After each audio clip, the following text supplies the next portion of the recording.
ધર્મ નિયમ થકી વ્યક્તિ જીવનમાં સુખી થાય છે. જે વ્યક્તિ બરોબર નિયમ પ્રમાણે વર્તતો હોય એ સુખી થાય જ, કારણ કે એને આડાવડા ખંટાવાનું ન થાય, એ નિયમ પ્રમાણે જ રહેતું હોય. પ્રકારના ચોથેમાં અમારે જ આ જ વાત કરી છે. જે આજ્ઞા પ્રમાણે વર્તે સુખી થાય, આજ્ઞા લોકો દુઃખી થાય. ગીતામાં પણ શ્રી કૃષ્ણ ભગવાને કહ્યું, યહ શાસ્ત્ર વિધિ ઉત્સૃજ્ય વર્તતે કામ કારક રસ સિદ્ધિ અવાપનોતિ ન સુખમ ન પરામૃત્ય. જે વ્યક્તિ શાસ્ત્ર વિધિનું ઉલ્લંઘન કરીને વર્તે છે એ વ્યક્તિ કોઈ પણ પ્રકારની સિદ્ધિ, સુખ કે પરાગતિ એ પ્રાપ્ત કરી શકતો નથી. આપણે જે 4 પુરુષાર્થની વાત કરી છે, ધર્મ, અર્થ, કામ અને મોક્ષ, તેમાં પહેલો ધર્મ લખ્યો. ધર્મ કયામાં હોવો જોઈએ, એ પછી ધનનું સંપાદન, એ પછી વિવિધ કામની ઉપલબ્ધિ અને મોક્ષની ઉપલબ્ધિ, બધું જ. પણ શું પહેલાં ધર્મ જીવનની અંદર હોવો જોઈએ. શ્રીજી મહારાજ એકવાર બરવાડા પધાર્યા હતા અને બરવાડામાં એક સત્સંગ હરિભગત રહે એ રસ્તામાં ભેગો થઈ ગયો અને શ્રીજી મહારાજને વિનંતી કરી કે મહારાજ, ઘણા સમય આપ અહીંયા પધાર્યા છો તો ખાસ મારા ઘરે પધારો. બહુ આગ્રહ કર્યો, મારે કે સારો વાંધો નહીં, ચાલતા. એટલે મહારાજ સંઘ સાથે પેલા હરિભગતના ઘરે પધાર્યા. મહારાજ ઉતારો કર્યો. હવે એ વખતે પેલો હરિભગત મહારાજને કહે, મહારાજ હવે આગળ છો તો જમતા જાઓ, બપોરનો સમય થઈ ગયો, મારે કંઈક વાંધો નહીં. એટલે પેલો હરિભગત ગામમાં સીધું સામાન લેવા માટે ગયો અને એ જ વખતે એનો સગો ભાઈ એ ત્યાં આગળ આવી ચડ્યો. હવે એનો એ જે ભાઈ હતો એ સત્સંગનો સાવ વિરોધી હતો, બિનસત્સંગી નહીં, સાવ વિરોધી હતો. અને પેલું જે ઘર હતું એનું પોતાનું હતું. એટલે એણે મહારાજના સંઘને આટલા બધા એક સાથે પોતાના ઘરમાં જોયા એટલે એને તો સીધો ગુસ્સો ચડ્યો.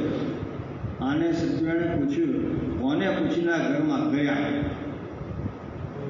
આને ગુસ્સો થઈને કહ્યું કે અત્યારે તો બધા બહાર નીકળો કે. અને એ વખતે અપમાન કરીને શ્રીજી મહારાજ અને સમગ્ર સંઘને એમણે બહાર કાઢ્યું. એ વખતે શ્રીજી મહારાજને દુઃખ ન લાગ્યું. શ્રીજી મહારાજ બીજી કંઈ પણ વાત નથી. એ વખતે સાથેના ભક્તોને મહારાજે કહ્યું કે જુઓ, આપણે આપણી શિક્ષાપત્રી લોપીને એટલે દુઃખ આવ્યું. બધા વિચાર કરવા લાગ્યા કે આમ તો પેલાનો ભાઈ જ લઈને આવ્યો હતો આપણને. મહારાજ કે ના, આપણે ધણીની આજ્ઞા થઈને એના ઘરમાં ઉતારો કર્યો ને, શિક્ષાપત્રીમાં લખેલું છે, ધણિયા તો એ પણ એના ધણીની આજ્ઞા વિના તમારે ન લેવો, ઉતારો જ ન કરવો, કે આપણે એ આજ્ઞા લોપીને એટલા દુઃખ આવ્યું. તો આવી રીતના શ્રીજી મહારાજ અનેક પ્રસંગો સમજાવતા કે જીવનમાં જો સુખી થવું હોય તો તમે આજ્ઞા પ્રમાણે વર્તજો. જે લોકો જીવનની અંદર ધર્મ નિયમ પ્રમાણે વર્તે છે તેની હંમેશા રક્ષા થાય છે. આ પણ બહુ મહત્ત્વની વસ્તુ છે. ઘણીવાર માણસને થોડા સુખની લાલચ, વિષયની આસક્તિ અને ધર્મને મૂકવા માંડે અને જીવનમાં વિઘ્ન આવે. પણ જે લોકો ધર્મ નિયમ પ્રમાણે વર્તે છે એ લોકોની રક્ષા થતી હોય છે. એકવાર ભણાકતાનંદ સ્વામી સભામાં બેઠા હતા અને એવું બોલ્યા કે અમરીશની રક્ષામાં તો વિષ્ણુ ભગવાને એક જ સુદર્શન ચક્ર મૂક્યું હતું, પણ શ્રીજી મહારાજે આપણી રક્ષાની અંદર 212 સુદર્શન ચક્ર મૂકેલા છે. સભામાં વાત કરી તો બધા શ્રોતામાં વિચાર કરવા લાગ્યા, આજુબાજુ જોવા માંડ્યા, અહીંયા તો એકે દેખાતું ત્યાં 212 ક્યાં છે? ગુણાતીતાનંદ સ્વામી કે શિક્ષાપત્રીમાં જે શ્રીજી મહારાજે 212 શ્લોકો આપ્યા છે ને, 212 સુદર્શન ચક્ર છે, એ પ્રમાણે તમે વર્તશો તો જીવનની અંદર હંમેશા તમારી રક્ષા થશે. એ ગામની અંદર એક કથાકાર પધાર્યા હતા, કથા વાર્તા અદભુત કરતા હતા અને પછી કથા પછી બધા શ્રોતાઓ વ્યક્તિગત દર્શન આવતા હતા. ટૂંક સમયમાં ચાતુર્માસનો પ્રારંભ થતો હતો એટલે બધાને એમણે કહેલું કે બધા કંઈક ને કંઈક નિયમ ધારણ કરજો. ત્યારે મારા પતિ પછી બધા લોકો નિયમ ધારણ કરતા હતા. એમાં એક ચોર ત્યાં આવી ગયો, આપણે ભૂલથી કથા બેસી ગયો અને એમાં જાહેરાત થઈ. એટલે પેલો ચોર કહે કે મહાત્માજી, તમારો વિષય અલગ છે, મારું આખું ફિલ્ડ અલગ છે, મારું ક્ષેત્ર અલગ છે, આપણું કહેવાય નહીં. એટલે નિયમ સાથે મારાથી લાગે વળગે નહીં. એટલે મહાત્મા કહે પણ હવે તમે કંઈક તો નિયમ લઈ લે, ચાતુર્માસ આવે છે. તે પેલા એ મશ્કરીમાં એવો નિયમ લીધો, હું ગાળું નહીં ખાવું. ગાળું ખાવાની વસ્તુ છે. ગાળું તો એક વાહન છે, પણ પેલા મશ્કરી કરી હું ગાળું નહીં ખાઉં. તો પેલા મહાત્મા કે સારું ગાળું નહીં ખાવાનું, દ્રઢતા રાખજો, ચાલો તમને ગાળું નહીં ખાવાનું. એટલે કે વાંધો નહીં. અને પછી પેલો ચોર એના સાગરતો સંગાથે એકવાર ચોરી કરવા ગયો હતો અને સારું ધન પણ મળ્યું હતું. પાછા વળતા હતા, જંગલમાંથી આવતા હતા, એ બધા જ ભૂખ્યા તરસાતા હતા. હવે એમાં જંગલમાં એક મહાદેવનું દેરું હતું અને ત્યાં આગળ કોઈકને કંઈક માનતા હશે તો સાકરનું ગાળું ત્યાં મહાદેવજીને ભેટ કરેલું હતું. આ બધા જ ખુશ થઈ ગયા. વાહ, સાકરનું ગાળું, આ ભૂખ તરસ લાગી છે, આ ખાસું એટલે ઘણી બધી રાહત થઈ જશે. તે બધા ચોર ખાવા માટે તત્પર થયા, પણ આ ચોર ખાવા માટે આગળ ન આવ્યો. એટલે બીજા બધા પૂછે, એટલે આટલું સરસ ગાળું છે સાકરનું, તારે કેમ નથી ખાવું? એ કે મારી જીભ કચરાણી છે. મેં પેલા મહાત્મા પાસે નિયમ લઈ લીધો છે, ચાતુર્માસ દરમિયાન ગાળું નહીં ખવાય. આ તો છે ગાળું, ન ખવાય. હવે બનેલું એવું કે આ બધા ચોર લોકો ત્યાં આવ્યા ને, એની પૂર્વે એક ઝેરી સર્પ ત્યાં આવ્યો હતો અને એની લાળથી આ ગાળું ઝેરવાળું થયેલું કોઈને ખબર નહીં. અને પેલા બધા આ ગાળું ખાધું, એને લઈને ઝેરની અસર થઈને બધા જ મૃત્યુ પામ્યા. ચોરની રક્ષા થઈ. તેના પ્રાણી તો રક્ષા થઈ, પેલું બધું દ્રવ્ય એને એકના ભાગમાં આવ્યું. પાછું એ મારો બીજો ભાઈ ગયો. તો ધર્મ નિયમ થકી માણસની રક્ષા થતી હોય છે. આ લંડનની અંદર આપણે હરિભક્ત છે મોતીભાઈ જગ, 60ના દહાકામાં તો આફ્રિકામાં હતા. 1968ની અંદર જ્યારે તો કંપાલામાં હતા, એ વખતે ત્યાં આગળ રાજકીય અંધાધૂંધી એ ખૂબ ફેલાયેલી હતી. એને લઈને ત્યાં આગળ કરફ્યુ હતો, રસ્તાઓ પર કોઈ નીકળવું નહીં, એ પ્રકારનું ફરમાન હતું. અને એવા સમયે મોતીભાઈને એમના જે શેઠ હતા એમણે એક કાર્ય સોંપ્યું કે લારીની અંદર આપણો સામાન લઈને તું જા, મિલિટરીનો સામાન છે અને મિલિટરીવાળાને આપવાનો છે. એટલે મોતીભાઈ કે ત્યારે બહાર કરફ્યુ છે, હું આ જોઉં તો આમાં ફસાઈ જાઉં. ત્યારે એ વખત એમના શેઠ કે મિલિટરીમાં પરવાનાવાળો આગળ જાતો ભેગો રાખજે, વાંધો નહીં આવે.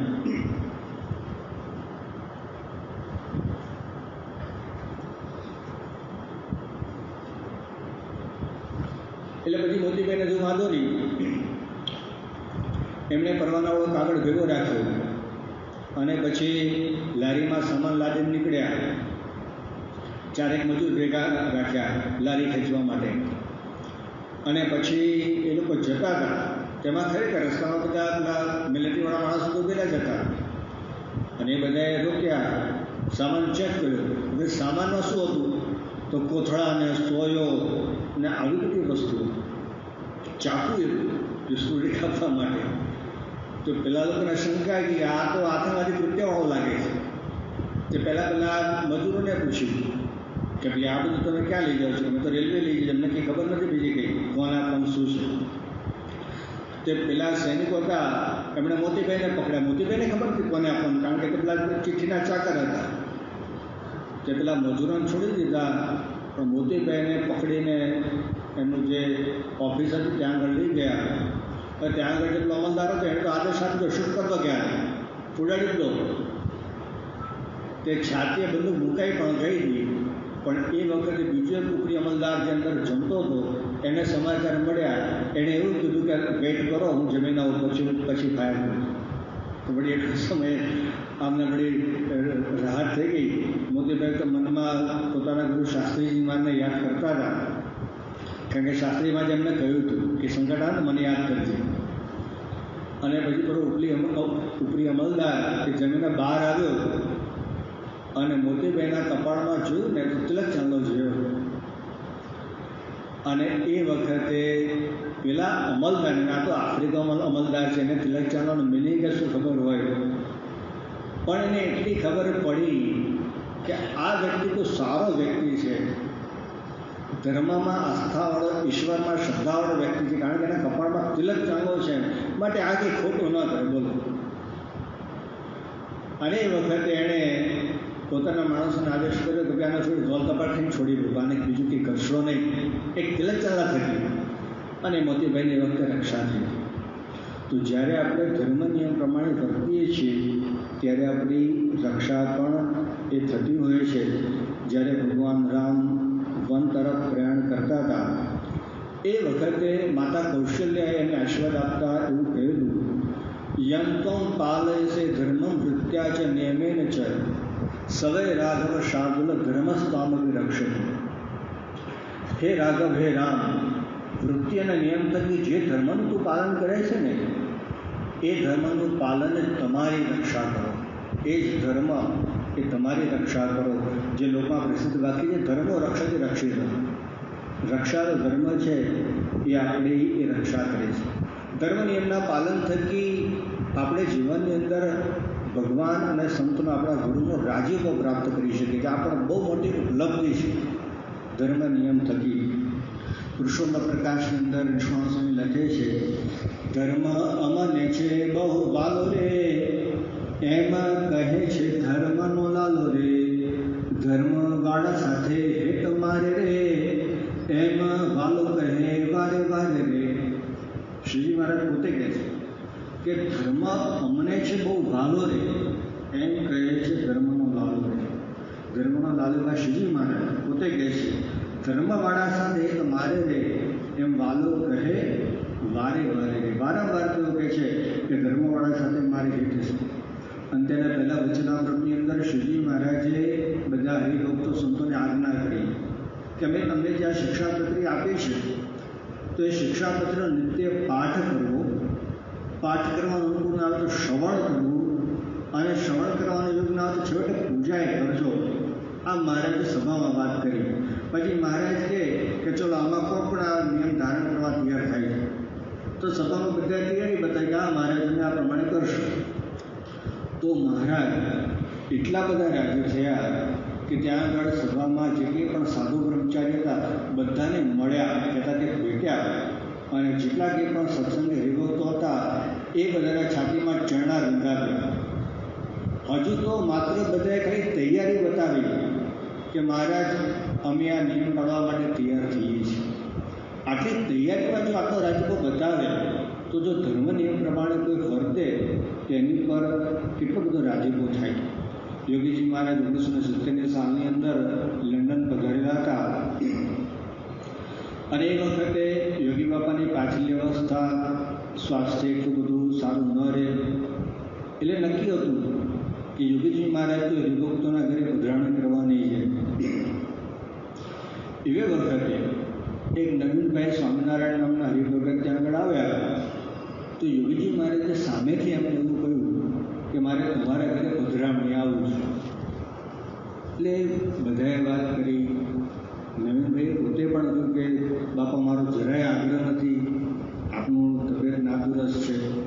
વળી એમણે કહ્યું બાપા મારું ઘર પર ત્રીજા ચોથા માળે છે, દાદરો સાંકડો છે, એટલે આમની ખુરશી પણ આવી શકે એવું નથી, એટલે ઘણી બધી અગવડતા છે, માટે મારો કોઈ આગ્રહ નથી, હું રાજી જ છું. છતાં યોગીજી મારે કે ના, મારે તમારા ઘરે પધરામણી આવું છું. એટલે હવે તો નવીનભાઈને બીજું બોલવાનું રહ્યું કે મારે બાપા આપની આટલી ઈચ્છા છે ભલે પધારો. અને પછી યોગીજી મહારાજ ત્યાં આગળ પધાર્યા. દાદરો એટલો સાંકડો હતો કે સેવકોના હાથ ઉપર બેસીને યોગીજી મહારાજ ઉપર એમના ઘરે પધરામણી ગયા. પધરામણી કરી, બધી ઔપચારિક વિધિ થઈ. પછી યોગીજી મહારાજે સામેથી હરિભક્તોને પૂછ્યું કે આજે મેં સામેથી એમના ઘરે પધરામણી આવ્યા એનું કારણ તમને ખબર પડી? બધાને જાણવું હતું, બધા ઉત્સુક હતા. એટલે બધાએ પૂછ્યું કે આ બાપા આપ કોને કેમ આપ સામેથી આટલા બધા રાજી થયા? ત્યારે એ વખતે યોગીજી મહારાજ બોલ્યા કે આજથી 10 વર્ષ પહેલાં આ નવીનભાઈ ભારતથી અહીંયા લંડન આવતા હતા એ વખતે અમે એમને કહેલું કે આપણા જેટલા કંઈ પણ ધર્મ નિયમ છે એ તમે સારધાર પાડજો. આ નવીનભાઈએ એ બધા ધર્મ નિયમ સારધાર પાડ્યા છે ને એટલા મેં રાજી થયા અને સામેથી પધરામણી કરી.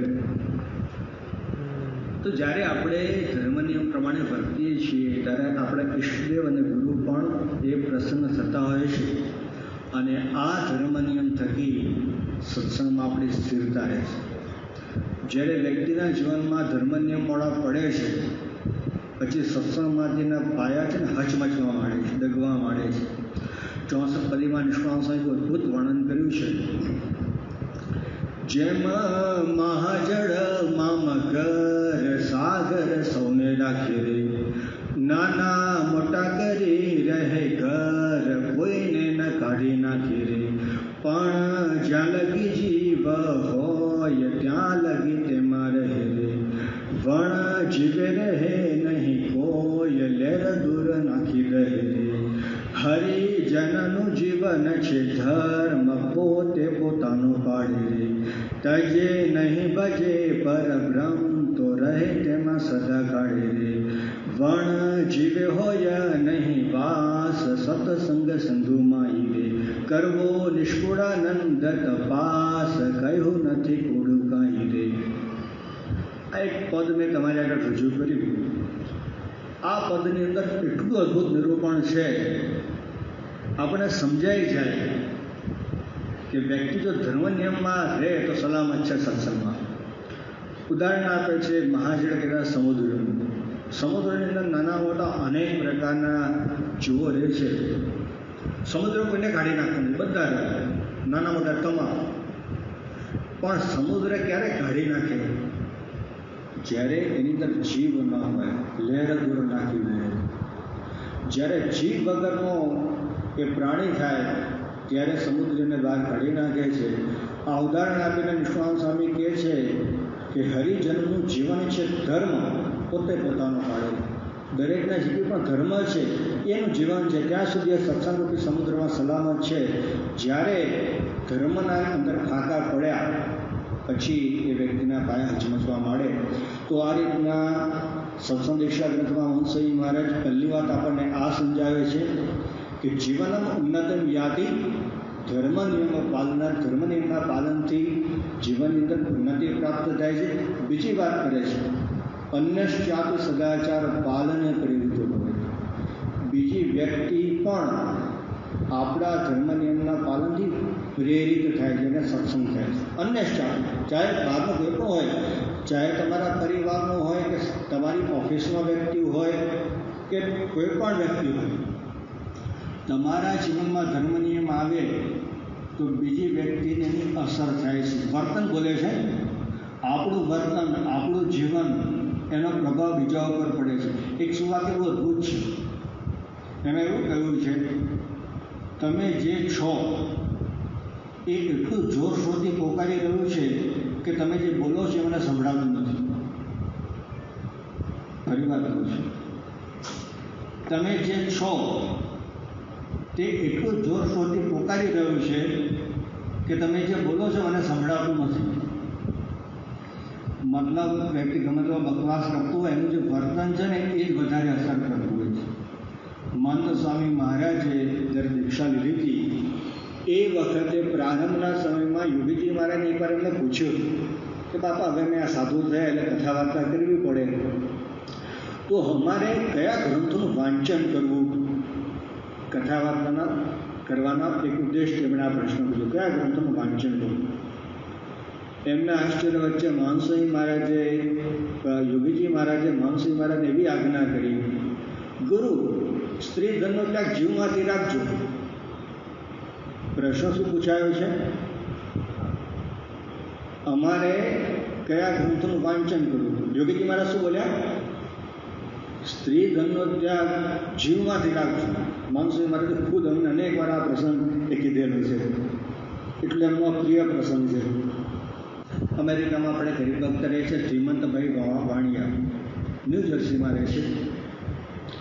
હવે પહેલાં તો સત્સંગી નહોતા, પણ એકવાર પ્લેનમાં બેસીને તેઓ અમેરિકાથી ભારત આવી રહ્યા હતા અને એ વખતે પ્લેનમાં એમની બાજુમાં શાળાના રસોઈયા કાંતિભાઈ બેઠેલા હતા. હવે આ બાજુ ચોક્કસ સમય થાય એટલે એર હોસ્ટેસ છે એ પેલું ભોજનની ડિશ લઈને આવે એટલે ધીમનભાઈ આગળ મૂકી. અને પેલા કાંતિભાઈ હતા એ તો આંખો બંધ કરીને માળા ફેરવતા હતા. ધીમનભાઈ આમ સામે કીધું કે આમની આગળ મૂકો. તો પેલા કાંતિભાઈ ના પાડી કે ના ભાઈ મારે કંઈ ખાવું નથી. એટલે એર હોસ્ટેસ તો જતી રહી. ધીમનભાઈ કહે કે ભાઈ ખબર છે આપણે ત્યાં ભારત પહોંચશું ને 36 કલાકની મુસાફરી છે, કેમના ખાધા વિના રહેશું? કે મારે વાંધો નહીં આવે. અને કાંતિભાઈ પ્લેનમાં માળા ફેરવા કરે કે સારું માન છે, ધર્મની કંઈ વાતો કરે, આવું બધું. આ ધીમંતભાઈને એટલું બધું ગુણ આવ્યું કે આ BAPSનો એક રસોઈયો છે, એના જીવનમાં આટલી બધી નિયમ ધર્મની દ્રઢતા. તો એ ધીમંતભાઈને સત્સંગ થઈ ગયું. એક રસોઈયાનું વર્તન જોઈને એમને થયું કે આ સંપ્રદાય બહુ અદભુત લાગે છે. તો આપણું વર્તન છે એ વાતો કરતું હોય છે. તો અહીંયા જે લખ્યું છે અન્યશ્ચાપી સદાચાર પાલને પ્રેરિતો ભવે. અને ધર્મ નિયમની અંદર એક મોટું જે વિઘ્ન હોય છે અને એ વિઘ્ન છે કુસમ. તો મનસાઈ મહારાજ સત્સંગ દીક્ષા ગ્રંથની અંદર એનો પણ ઉલ્લેખ કરે છે. એમાં તો લખે છે 225મા શ્લોકની અંદર હર ગુરે ચ પ્રત્યક્ષે મનુષ્ય ભાવ દર્શન શિથિલો નિયમેયશ્ચ ન તસ્ય સંગમાચરેત. જે વ્યક્તિ નિયમ ધર્મમાં શિથિલ હોય તો પછી એનો સંગ ન આચરવો. જો વ્યક્તિ એના સંગમાં રહે તો પછી એ ઢીલો પડ્યા વગર રહે નહીં. અમદાવાદમાં શાહબાગની બાજુમાં દુધેશ્વર નામનો વિસ્તાર છે. ત્યાં આગળ એક યુવક રહેતો જે બેન સત્સંગી, એનું નામ હતું દેવાશિષ ઘોષ. હવે એ જે છોકરો હતો એ બહુ ભણવામાં હોશિયાર. અમદાવાદમાં એટલે એન્જિનિયરિંગ કોલેજમાં એ ભણતો, ઇલેક્ટ્રોનિક્સનો અભ્યાસ કર્યો. અને એ જેટલો સમય ત્યાં ભણ્યો અદ્ભુત ટકાવારી, ગોલ્ડ મેડાલિસ્ટ થયો હતો. અને ત્યાં આગળ એનો અભ્યાસ પૂર્ણ થયો પછી દિલ્હીની અંદર M.Tech કરવા માટે ગયો, માસ્ટરનો અભ્યાસમાં ગયો. એરોડાયનામિક્સમાં અતિશય રસ રુચિ, વિમાન ગતિશાસ્ત્ર, એટલે એમાં જોડાયો. એમાં પણ અદ્ભુત રેન્ક મેળવ્યો, 90+% એના ત્યાં પણ. એ પછી એને PhD કરવું હતું. હવે PhDમાં એણે વિષય એવો પસંદ કર્યો રડાર ટેકનોલોજી. અને રડાર ટેકનોલોજીમાં પણ એનું ફોકસ એ વિષયો પર હતું કે વિમાન ગમે તેટલું નીચું ઉડતું હોય છતાં પણ કેમ એને રડારમાં પકડાય, એ પ્રકારનું એને સંશોધન કરવું હતું. જનરલી યુદ્ધ વખતે છે ને બધા આવી યુક્તિઓ કરતા હોય છે, લડાકુ વિમાનને ઓછી ઊંચાઈ ઉડાડે જેથી રડારમાં ન પકડાય. તો આને સંશોધન એ વિષય પર કરવું હતું ને એના બધા વિચારો વ્યક્ત કર્યા હતા. PhDની જે સિનોપ્સિસ હોય એની અંદર પણ એણે આ બધા વિચારો વ્યક્ત કર્યા હતા. જ્યારે નાસાના વૈજ્ઞાનિકોએ આની સિનોપ્સિસ વાંચી તો એ લોકોને પણ થયું કે આ તો જરૂર ભેજું છે, આ માણસ બુદ્ધિશાળી માણસ છે. આપણે એને અમેરિકા બોલાવી આને આમંત્રણ આપ્યું, તમે આવી જાઓ નાસામાં, તમારે કોઈ ખર્ચ કરવાનો નહીં, રહેવાનો ભણવાનો તમામ ખર્ચ અમે આપીશું, પણ તમે અહીંયા આવીને સંશોધન કરો.